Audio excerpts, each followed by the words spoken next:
या बातमीपत्राचे प्रायोजक आहे श्री निखिल पोटाबत्ती यांच्या व्यवस्थापनाखाली सुरू असलेला कोंडल फंक्शन हॉलच डॉक्टर श्वेता होले पाटील यांचे Vaishnavi skin care and laser clinic, doctor Suryaprakash Rajesh Kothe यांचं कोठेज gastro liver care and GI endoscopy centre. शेतकरी महिला घेणार स्वामींची परीक्षा, देऊळबंद 2 चा टीजर प्रदर्शित.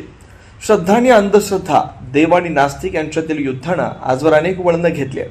मात्र जेव्हा एक सामान्य स्त्री थेट देवालाच परीक्षेला बसवते तेव्हा काय होतं याचं उत्कंठावर्धक विषयावर आधारित 21 मे रोजी प्रदर्शित होणाऱ्या वटवृक्ष एंटरटेनमेंट निर्मित बहुचर्चित आणि बहुप्रतीक्षित देऊळबंद 2 चा टीजर आज श्री क्षेत्र अक्कलकोट येथील वटवृक्ष श्री स्वामी समर्थ मंदिरात प्रदर्शित करण्यात आला. अनेक स्वामी भक्तांच्या उपस्थितीत अत्यंत भक्तिमय वातावरणात पार पडलेल्या या दिमागदार सोहळ्याला निर्माते आणि चित्रपटाच्या संपूर्ण टीमसह राजकीय, प्रशासकीय आणि सामाजिक कार्य करणाऱ्या मान्यवरांची उपस्थिती लाभली. या प्रसंगी दाखवण्यात आलेल्या टीजरनं उपस्थित भक्तांच्या आणि रसिकांच्या मनात चित्रपटाची उत्सुकता अजूनच वाढली आणि सर्वांनी देऊळबंद 2 आम्ही चित्रपटगृहात जाऊन नक्की बघणार अशी ग्वाही दिली. देऊळबंद 2 आता परीक्षा देवाची च्या टीजरमध्ये आस्तिक शेतकऱ्याची नास्तिक पत्नी असणाऱ्या स्नेहल तरडे उद्विग्न अवस्थेत आपला नवरा देऊळबंदवरून चावी घेऊन कुठेतरी निघून गेला असल्याची तक्रार घेऊन स्वामींना बोलवण्यासाठी अत्यंत रागानं वारुळावर दगड मारते आणि स्वामी प्रकट होतात. कारण भक्तांनी मनापासून बोलावलं की देव येतोच. यानंतर स्वामींचा विविध वाहनातून प्रवास दाखवताना काही दिग्गज कलाकारांची झलक पाहायला मिळते. पुढच्या प्रसंगात स्वामी म्हणतात, अगं ये नास्तिके, प्रत्येक युगात तुझ्यासारखे कित्येक रावण आणि कित्येक दुर्योधन पाहिलेत. देवाची परीक्षा पाहणारे त्यावर शेतकरी महिला म्हणते, लिहून देते, कधी शेतकरी नसेल पाहिला. त्यांच्या संवादावरून देऊळबंद 2 मध्ये आपल्या कुटुंबासाठी आणि समाजासाठी एक गरीब शेतकरी महिला देवाची सुद्धा परीक्षा घेऊ शकते हे स्पष्ट होत आहे. शेवटच्या प्रसंगात स्नेहल तरडे स्वामींना परत जायला सांगतात, पण तू परीक्षेला बसवलाय ना, त्यामुळे परीक्षा दिल्याशिवाय मी जाणार नाही, आता परीक्षा देवाची असं म्हणत स्वामी जायला नकार देतात.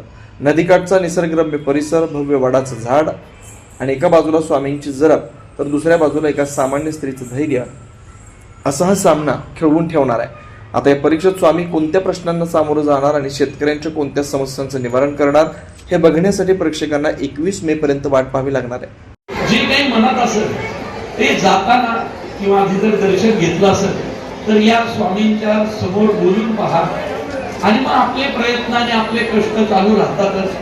त्याची प्रचिती तुम्हाला लवकरच येईल. तर आता देऊळबंद मी दर 2 वर्षांनी एकच सिनेमा करतो. कितीही मोठ्या ऑफर आल्या, म्हणजे येतात चालू असतातच, कितीही मोठ्या ऑफर आल्या तरी मी घेत नाही. कारण मी 2 वर्षात एकच सिनेमा करतो. सिनेमा झाला की गावी शेतीच्या कामांना जातो.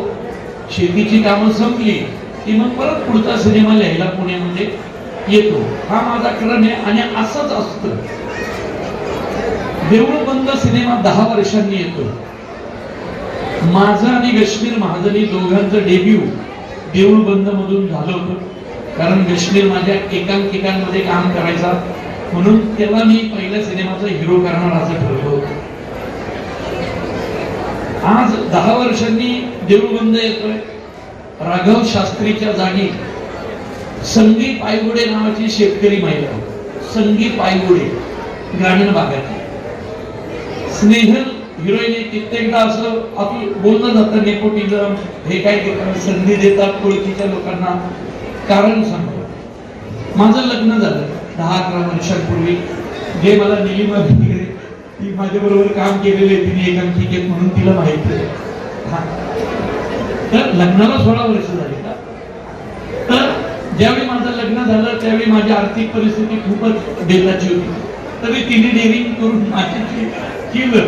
कारण तिलाही माहिती आहे इथं जे पत्रकार मला ओळखतात जुने मतदार विद्यार, की मी नाटक वेडा होतो, फक्त नाटक करायचो. आणि ही आयुष्यात आली आणि जबाबदारी घ्यायचं ठरवलं. पण त्यावेळी नीलकला माहिती आहे की सर्वोत्कृष्ट अभिनेत्रीची सर्व पारितोषिकं जिंकणारी अभिनेत्री होती Snehal Tarde.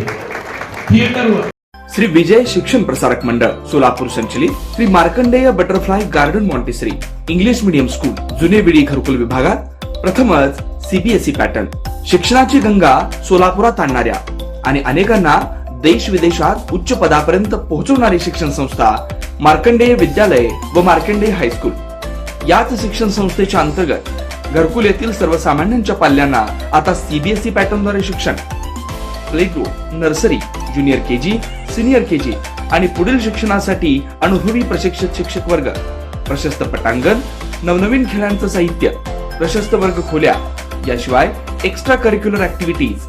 Dear parents, with an immense pleasure, I welcome you to Butterfly Garden Montessori School. I, Principal of Butterfly Garden Montessori School, Mrs. Vijayalakshmi Kaushik, with my preschool experience, I am committed to nurture each and every child. Our focus is not only to provide a strong academic, but also to find a good environment for your child. We provide activity-based learning to your kid so that he imbibes a bright future for himself. Let us all together help your child to grow with confidence and have a better future for tomorrow. आपल्या मुलांच्या उज्ज्वल भविष्यासाठी आजच प्रवेश घ्या. अधिक माहितीसाठी त्वरित संपर्क साधा. मोबाईल क्रमांक 8668 34 49 79 96 65 36 39 32. आमचा पत्ता Shri Markandey butterfly garden Montessori English medium school, H group, जुनी तेलगू शाळा, पिंडीपोल हॉस्पिटलच्या समोरील बोळा, जुनाविडी घरकुल, सोलापूर.